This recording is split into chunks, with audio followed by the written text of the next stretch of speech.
ஏன்டா நம்ம ஃபேமிலி அழிச்சோம், ஏன்டா நம்ம கிளான் அடிச்சோன்னு கேட்கும்போது நம்ம கடுப்பேற்றுற மாதிரி பேசுவார். நம்ம இட்டாச்சி உச்சியா. அப்புறம் கடைசியில் ஒரு வழியாக நம்ம இட்டாச்சி உச்சியாவை நம்ம சாசுகே உச்சிஹா வந்து சம்பவ இடத்துல வந்து கொல்றாரு. அவர் வந்து கொல்லலை. நம்ம இட்டாச்சி வந்து நம்ம சாசுகேக்கு விட்டு கொடுத்துறாரு. நம்ம இட்டாச்சியும் சம்பவ இடத்துல சாவுறாரு. அது இங்கே ஃபோர்த்து ரேஞ்சர்லாம் நம்ம காபுட்டா போய் சும்மா இல்லாமல் நம்ம இட்டாச்சி ரீஅனிமேட் பண்ணி விட்ற. அப்போ நம்ம நருட்டோக்கும் கில்லர் பிக்கு நம்ம ஹெல்ப் பண்ண எப்படிரா அந்த காபுட்டாவுக்கு எந்திரிச்சு எடுத்தோம்னா ஒரு காக்கா அவளுக்குள்ள விட்டுருப்பார்ல, அதுலேருந்து வெளில வச்சு சிஷி உச்சியோட கண்ணை எடுத்து நம்ம இட்டாச்சி வந்து ரீஅனிமேஷன்லேருந்து வெளியே வந்துட்டார். அப்புறம் வந்து நம்ம பையன் வந்து சோல் எடுத்துக்கிட்டு இருந்தா நம்ம அரட்டோட சொல்லியும் கொஞ்சம் இடத்துல நம்ம கீழே இப்படி மண்டை வெடிச்சிருக்கோம்.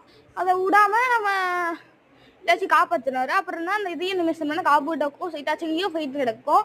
ஒரு சாஸ்கேக்கும் பை பை.